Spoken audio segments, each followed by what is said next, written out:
Hi friends, இந்த வீடியோவில் என்ன பார்க்க போகிறோன்னா சயின்ஸில் புக் பேக் கொஸ்டின்ஸ்லாம் பார்க்கலாம். ஃபஸ்ட்டு 6th ஸ்டாண்டர்டில் இயற்பியலில் முதல் பருவம் பார்க்கலாம். ஒரு மரத்தின் சுற்றளவு அளவிட பயன்படுத்துவது விடை அளவு நாடா. ரெண்டாவது கொஸ்டின், 7 மீட்டர் என்பது சென்டிமீட்டரில் விடை 700 சென்டிமீட்டர். ஒரு அளவை அளவிடும் முறைக்கு டேஸ் என்று பெயர் விடை அளவீடு என்று பெயர். நெக்ஸ்ட் கொஸ்டின், சரியானதை தேர்ந்தெடுக. இதில் எது சரியானதுன்னா ஆப்ஷன் சி கரெக்டான ஆன்சர். கிலோமீட்டர் கிரேட்டர் தேனில் வருது, அப்புறம் மீட்டர், அப்புறம் சென்டிமீட்டர், அப்புறம் மில்லிமீட்டர். நெக்ஸ்ட் 5th கொஸ்டின், அளவுகோலை பயன்படுத்தி நீளத்தை அளவிடும் போது உனது கண்ணின் நிலை அளவிடும் புள்ளிக்கு மேலே செங்குத்தாக. ஆப்ஷன் பி கரெக்டான ஆன்சர். நெக்ஸ்ட் கொஸ்டின், சரியா தவறா என எழுதுக. நிறையை 126 கிலோகிராம் என கூறுவது சரியே. ஆன்சர் சரி. ஒருவரின் மார்பளவை அளவுகோல் பயன்படுத்தி அளவிட முடியும். விடை தவறு. 10 மில்லிமீட்டர் என்பது 1 சென்டிமீட்டர் ஆகும். விடை சரி. முழம் என்பது நீளத்தை அளவிடும் நம்பத்தகுந்த முறையாகும். விடை தவறு.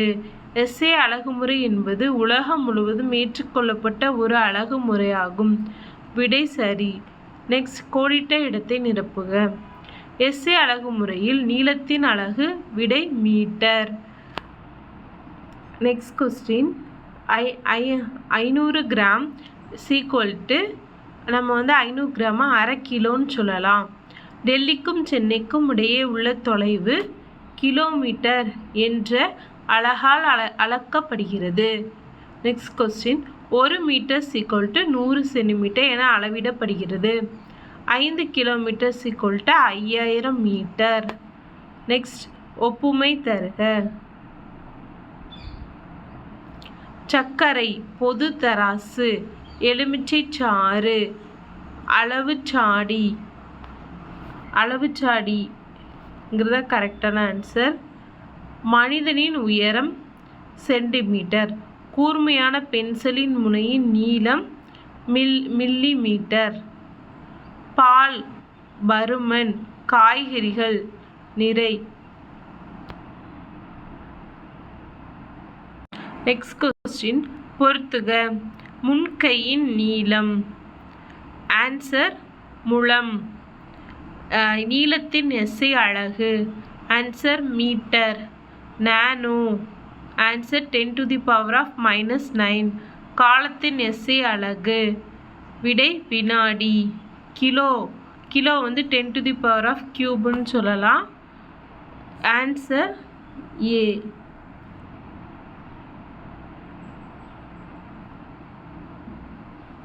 அட்டவணையை நிரப்புக. கன அளவு மீட்டர்/கியூப். நிறை கிலோகிராம். சுண்டு விரலின் நீளம் சென்டிமீட்டர். தொலைவு கிலோமீட்டர். நெக்ஸ்ட், பின்வரும் அலகினை ஏறு வரிசையில் எழுதுக. 1 மீட்டர், 1 சென்டிமீட்டர், 1 கிலோமீட்டர் மற்றும் 1 மில்லிமீட்டர்னு கொடுத்துருக்காங்க. இதை எப்படி எழுதலாம்னா ஆன்சர் இஸ் ஃபஸ்ட்டு ஏறு வரிசையில் கீழேருந்து மேலே போனோம். 1 மில்லிமீட்டர் சின்ன அளவு, 1 சென்டிமீட்டர், அப்புறம் 1 மீட்டர், அப்புறம் கிலோமீட்டர்.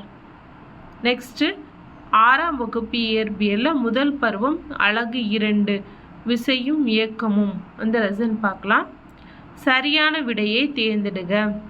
வேகத்தின் அலகு மீட்டர்/வினாடி.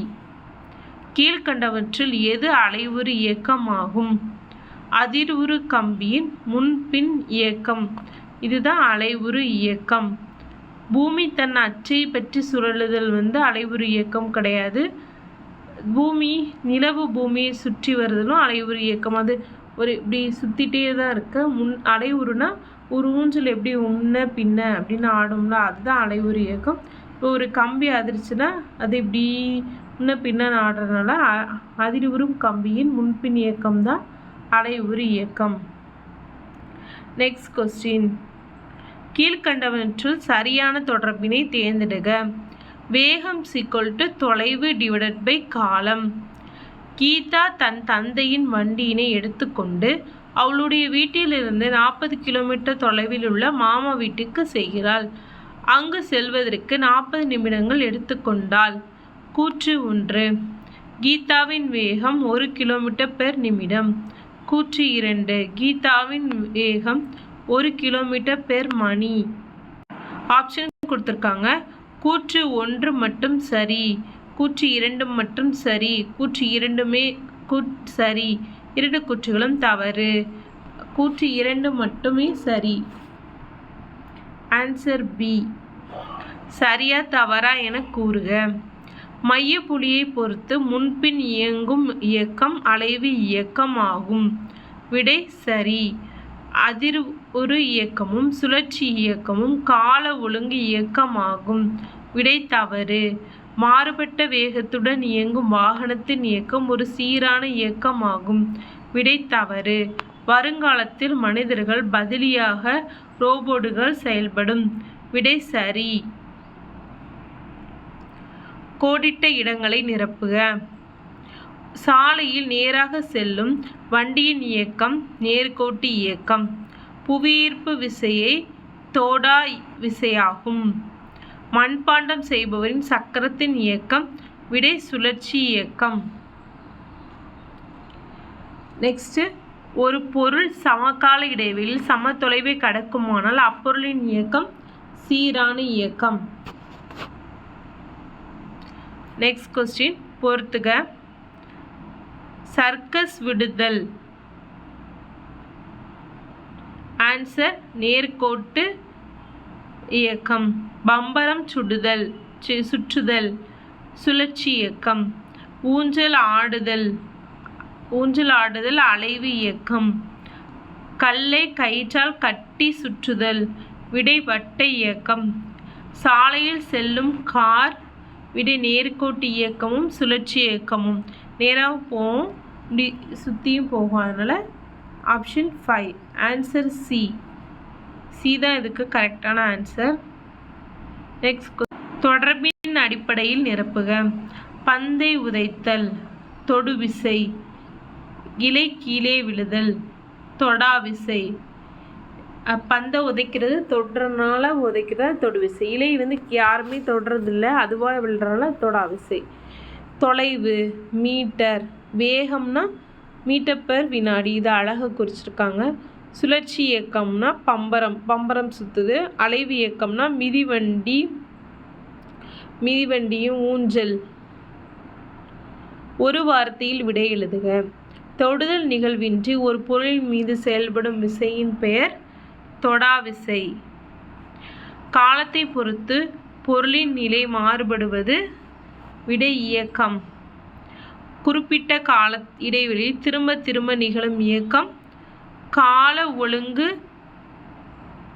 ஒழுங்கு மாற்றம். சமகால இடைவெளியில் சம தொலைவை கடக்கும் பொருளின் சீரான இயக்கம். இது ரொம்ப இம்பார்ட்டண்டான ஒரு கொஸ்டின் கூட. சீரான இயக்கம். சமகால இடைவெளியில் சம தொலைவை கடக்கும் பொருளின் இயக்கம் சீரான இயக்கம். Next question. நுணுக்கமான அல்லது கடினமான வேலைகளை செய்யுமாறு கணினி நிரல்களால் வடிவமைக்கப்பட்ட இயந்திரம் தான் ரோபோட் அப்படின்னு சொல்கிறோம். நெக்ஸ்ட், 6ஆம் வகுப்பு வேதியியல்ல முதல் பருவம் அலகு 3. சரியான விடையினை தேர்ந்தெடுக. டாஸ் என்பது பருப்பொருளால் ஆனது அல்ல. தங்க மோதிரம், இரும்பு ஆணி, எண்ணெய் துளி இதெல்லாமே பருப்பொருளால் ஆனது. ஆனால் ஒளி மட்டும் பருப்பொருளால் ஆனது கிடையாது. ஸோ ஆன்சர் இஸ் சி தான் கரெக்டான ஆன்சர். நெக்ஸ்ட், 400 மில்லி கொள்ளளவு கொண்ட ஒரு கிண்ணத்தில் 200 மில்லி லிட்டர் நீர் ஊற்றப்படுகிறது. இப்போது நீரின் பருமன் என்ன அப்படின்னு கேட்டிருக்காங்க. விடை சி 200 மில்லி லிட்டர். தர்பூசணி பழத்தில் உள்ள விதைகளை டேஸ் முறையில் நீக்கலாம். விடை கைகளால் தெரிந்தெடுத்தல் மூலமாக நீக்கலாம். அரிசி மற்றும் பருப்புகளில் கலந்துள்ள லேசான மாசு பொருட்களை டேஸ் முறையில் நீக்கலாம். புடைத்தல் முறையின் மூலம் நீக்கலாம். தூற்றுதல் என்ற செயல் நிகழ்த்த பின்வருவனவற்றில் டேஸ் அவசியம் தேவைப்படுகிறது. விடை காற்று. காற்று தான் தேவைப்படுது. தூற்றணும்னா காற்று தேவை. Next question. டேஸ் வகையான கலவையினை வடிகட்டுதல் முறையினால் பிரித்தெடுக்கலாம். திடப்பொருள், நீர்மம். பின்வருவனவற்றில் எது கலவை அல்ல? விடை நீர். சரியா அல்லது தவறா என கூறுக. காற்று அழுத்தத்திற்கு உட்படாது உட்படும். ஸோ இது தவறு. திரவங்களுக்கு குறிப்பிட்ட பருமன் இல்லை, ஆனால் குறிப்பிட்ட வடிவம் உண்டு. தவறு. திரவங்களுக்கு வடிவம் கிடையாது. நம்ம திரவத்தை ஒரு பாட்டிலில் ஊற்றினா அதுக்கு ஏற்றாப்புல உருவத்தில் மாற்றிக்கிடும். இது ஒரு கிண்ணத்தில் ஊற்றினா அந்த கிண்ணத்துக்கு ஏற்ற வடிவத்தில் மாற்றிக்கிடும். அதனால் அதுக்கு ஒரு நிலையான வடிவம் கிடையாது. இது ஒன்றுன்னு கொடுத்துருக்காங்க. ஸோ தவறு. திண்மத்தில் உள்ள துகள்கள் எளிதில் நகர்கின்றன. விடை தவறு. திரவத்தில் உள்ள பொருட்கள் தான் எளிதில் நகரும். திண்மத்தில் இருக்கிற பொருட்கள் எளிதில் நகராது. ஸோ இது தவறு. சமைக்கும் முன்பு பருப்பு வகைகளை நீரில் கழுவி அந்நீரை வடிகட்டுதல் மூலம் பிரித்தெடுக்கலாம். சரி. திடப்பொருட்களிலிருந்து நீர்ம பொருட்களை பிரித்தெடுப்பதற்கென பயன்படுத்தப்படும் வடிகட்டி என்பது ஒரு வகையான சல்லடையே. சரி. தானியத்தையும் உமியை தூற்றுதல் மூலம் பிரிக்கலாம். விடை சரி. காற்று ஒரு தூய பொருளாகும். இல்லை, காற்றில் நிறைய மாசுக்கள் கலந்துருக்கும். அதனால் காற்று ஒரு தூய பொருள் இல்லை. ஸோ இது தவறு. தயிரிலிருந்து வெண்ணெயை வண்டலாக்குதல் மூலம் பிரித்தெடுக்கலாம். தவறு. இப்போ தயிர்லேருந்து எப்படி வெண்ணெய் எடுப்பாங்கன்னா நல்லா கடைதல் மூலமாக நம்ம பிரித்தெடுப்பாங்க. இங்கே வண்டலாக்குதல்னு கொடுத்துருக்காங்க. தவறு. Next question. பொறுத்துக. எளிதில் உடையக்கூடியது. விடை மண்பானையும் பானையும். எளிதில் வளையக்கூடியது. விடை நெகிழி ஒயர். எளிதில் இழுக்கலாம். விடை ரப்பர். ரப்பர் வளையும் அப்படிங்கிறதுல எளிதில் ரப்பரை எளிதில் இழுக்கலாம். எளிதில் அழுத்தலாம் அப்படிங்கிறது பருத்தி, கம்பளி. எளிதில் அறுத்தலாம். ஸோ இது டி ஆப்ஷன். எளிதில் வெப்பம் அடையும் அப்படிங்கிறது விடை உலோகத்தட்டு எளிதில் வெப்பம் அடையும். So E. Answer C. Okay. Next question. பொறுத்துக. கண்களால் பார்க்கக்கூடிய தேவையற்ற பகுதி பொருளை நீக்குதல். சுண்ணாம்பு கட்டி நீருடன் கலந்திருத்தல். காந்த பிரிப்பு முறை. லேசான மற்றும் கனமான பகுதி பொருட்களை பிரித்தெடுத்தல். இது எப்படி பொருத்தம்னா ஏக்கு இந்த இதில் இருக்கிறதும் பொருத்தமாக இருக்கணும், இந்த கட்டத்தில் இருக்கிறதும் பொருத்தமாக இருக்கணும். ஸோ இதில் கண்களால் பார்க்கக்கூடிய தேவையற்ற பகுதி பொருட்களை நீக்குதல். அதுக்கு அரிசி மற்றும் கல்லை நீக்கலாம். கைகளால் தேர்வு செய்தல். ஸோ ஏக்கு எது எந்த ரெண்டும் கரெக்டாக இருக்கும்? 4th ஒன்றும் அப்புறம் இந்த 4th ஒன்றும் ஏக்கு கரெக்டாக இருக்கும். நெக்ஸ்ட். லேசான மற்றும் கனமான பகுதி பொருட்களை பிரித்தல் அப்படிங்கிறது உமி மற்றும் நெல். இப்போ உமியும் லேசாக இருக்குது, கனமாகவும் இருக்குது. நெல் கனமாக இருக்கும். அதை எப்படி தூற்றுதல் மூலமாக தேர்ந்தெடுப்போம். அதனால் பிக்கு 5 and 5 அப்படிங்கிறது. கரையாத மாசு பொருட்களை நீக்குதல் அப்படிங்கிறது எப்படின்னா அது செகண்ட் ஒன். மணல் மற்றும் நீர். மணலும் நீரும் மணல் கரையும். அதை நீரில் கரைச்சி அதை தேர்ந்தெடுக்கலாம். தெளிய வைத்து இருத்துதல். மாசு பொருட்கள். இப்போ கடலையை நம்ம கழுவுறோம் அப்படின்னா நீரில் கழுவி தான் அந்த மணல் தனியாக அந்த கடலை தனியாக எடுப்போம். அதை தான் இங்கே சொல்லியிருக்காங்க. கரையாத மாசு பொருட்களை நீக்குதல் அப்படின்னு சொல்லிட்டு. காந்தத்தன்மை கொண்ட பகுதி பொருட்களை காந்தத்தன்மை அற்ற பகுதி பொருட்களிலிருந்து பிரித்தல். விடை வந்து என்னது அப்படின்னா ஆன்சர் இஸ் 3 and 1 அப்படின்னு கொடுத்துருக்காங்க. காந்தத்தன்மை கொண்ட பகுதி பொருட்களை காந்தத்தன்மை அற்ற பகுதி பொருட்கள் நீக்குதல்னா அது வந்து இரும்பு சார்ந்த மாசுக்கள். அதை வந்து எப்படி பிரித்தெடுப்போம் அப்படின்னா காந்த பிரிப்பு முறை மூலமாக பிரித்தெடுப்போம். அதில் டிக்கு வந்து என்னதுலானா இரும்பு சார்ந்த மாசுக்களும் அப்புறம் இந்த ஒன்றும். நீர்மங்கள்லேருந்து திண்மங்களை பிரித்தெடுத்தல் அப்படின்னா எப்படி பிரிப்போம் அப்படின்னா மிச்சம் இருக்கிறது சுண்ணாம்பு கட்டி நீருடன் கலந்திருத்தல்.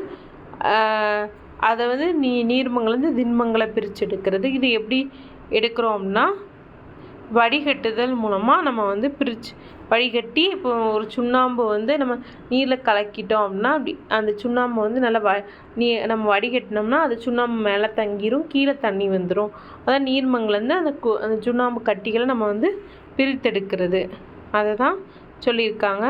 ஸோ ஆன்சர் இதுக்கு வந்து 1 and இதுவும் வடிகட்டுதலும். கீழே பார்த்தீங்கன்னா கொடுத்துருக்காங்க பொறுத்துக. இதில் வந்து ஆன்சர் ஏ தான் கரெக்டான ஆன்சர். நெக்ஸ்ட் கொஸ்டின், இடத்தை நிரப்புக. பருப்பொருள் என்பது மிக சிறிய துகளால் ஆனவை. திண்மத்தில் துகள்களுக்கிடையே உள்ள இடைவெளி திரவம் மற்றும் வாயுவை விட குறைவு. நெல் தாவரத்திலிருந்து தானியங்களை டேஸ் முறையின் மூலம் பிரித்தெடுக்கலாம்னா நெல் பருப்பொருள் என்பது மிக சிறிய துகள்களால் ஆனவை. திண்மத்தில் துகள்களுக்கிடையே உள்ள இடைவெளி திரவம் மற்றும் வாயுவை விட ரொம்ப கம்மியாக இருக்கும். திரவம் இப்போ ஒரு திண்மத்துடைய பருப்பொருள் எப்படி இருக்குன்னா நல்ல நெருக்கமாக இருக்கும். அதனால தான் அது வந்து எளிதில் வந்து வழிந்தோடாது. ஆனால் திரவத்தில் எப்படி இருக்குன்னா நல்லா கேப்பாக இருக்கும். அதனால் அது வந்து எந்த ஒரு ஒரு ஒரு ஆப்ஜெக்டுக்குள்ளே போட்டாலும் அந்த ஆப்ஜெக்டோடைய உருவத்துக்கு மாறிடும். அது திரவம் வந்து பாயக்கூடியது, திண்மம் வந்து ஒரு இடத்துல நிலையாக இருக்கக்கூடியது. வாயுவுக்கு அதை விட ரொம்ப அந்த பருப்பொருட்களுடைய இடைவெளி வந்து அதிகமாக இருக்கும். ஸோ திரவம் மற்றும் வாயு தான் குறைவு அப்படின்னு சொல்லியிருக்காங்க. நெல் தாவரத்திலிருந்து தானியங்களை உப்புமாவிலிருந்து கைகளால் தேர்ந்தெடுத்தல் முறையின் மூலம் மிளகாய் நீக்கலாம். நீரிலிருந்து களிமண் துகள்களை நீக்க தெரிய வைத்து இருத்தல் முறை பயன்படுத்தப்படுகிறது. நெக்ஸ்ட் கொஸ்டின், ஊசி, பென்சில் மற்றும் ரப்பர் வளையம் இவற்றில் ஊசி காந்தத்தால் கவரப்படும். ஊசி தான் காந்தத்தால் கவரப்படும், அதுதான் மெட்டல். ஸோ அதுதான் காந்தத்தால் கவரப்படும். பென்சில் வந்து மரத்தால் செய்யப்பட்டது, மரம் பென்சில்.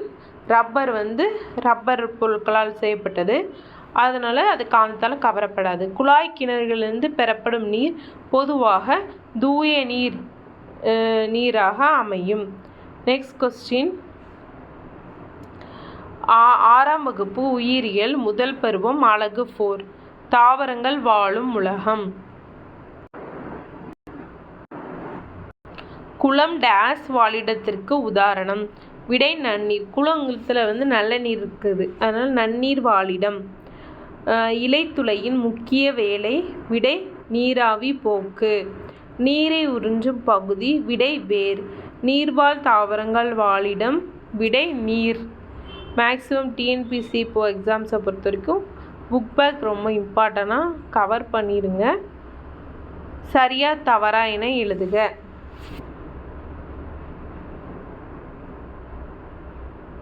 தாவரங்கள் நீரின்றி வாழ முடியும்.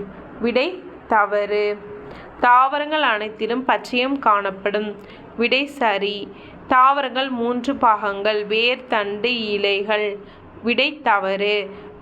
மலைகள் நன்னீர் வாழிடத்திற்கு ஒரு உதாரணம். விடை தவறு.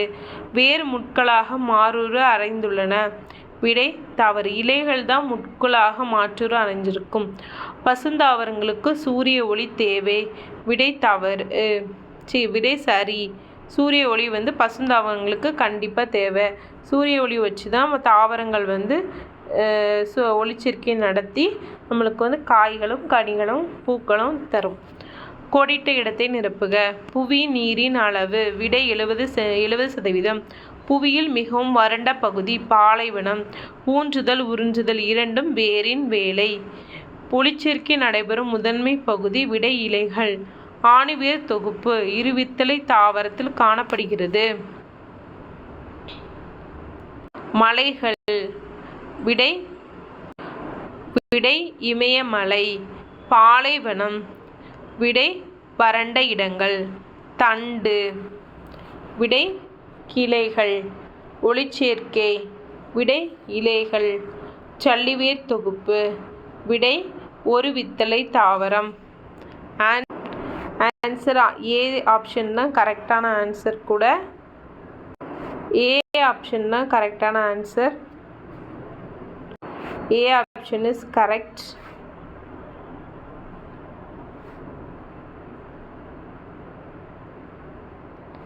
Next question. தாவரங்களின் பாகங்கள் மற்றும் பணிகளை சரியான முறையில் கீழிருந்து மேலாக வரிசைப்படுத்துக. இலைகள், தண்டு, வேர், மலர்கள்னு இருக்குது. இது எப்படின்னா ஃபஸ்ட்டு கீழேருந்து தானே, அப்போ வேர் இருக்கும், அப்புறம் தண்டு இருக்கும், அப்புறம் இலைகள் இருக்கும், அப்புறம் மலர்கள் இருக்கும். அப்புறம் அதே மாதிரி இங்கே பார்த்தோன்னா நீராவி போக்கு, கடத்துதல், உறிஞ்சுதல், ஊன்றுதல். ஃபஸ்ட்டு ஊன்றும், அதுக்கப்புறம் தான் உறிஞ்சும், அப்புறம் கடத்தும், அப்புறம் நீராவி போக்கு நடக்கும். இப்படி தான் ஒரு செடி இருக்குதுன்னு நினச்சிக்கோங்க.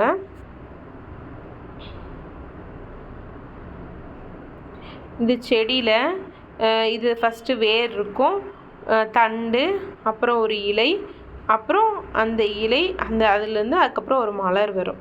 இதுதான் இது. அதே மாதிரி ஃபஸ்ட்டு வந்து ஊன்றி இருக்கும், அப்புறம் உறிஞ்சி அப்புறம் அப்படியே கடத்தினதுக்கப்புறம் நீராவி போக்கு மூலமாக இந்த நீர்லாம் ஆவியாக போகும். அதுதான் இதில் கொடுத்துருக்காங்க. ஓகே ஃப்ரெண்ட்ஸ், இதோட இந்த வீடியோ முடிஞ்சிருச்சு. இதோட பார்ட் 2 நெக்ஸ்ட்டு வீடியோவில் பார்க்கலாம்.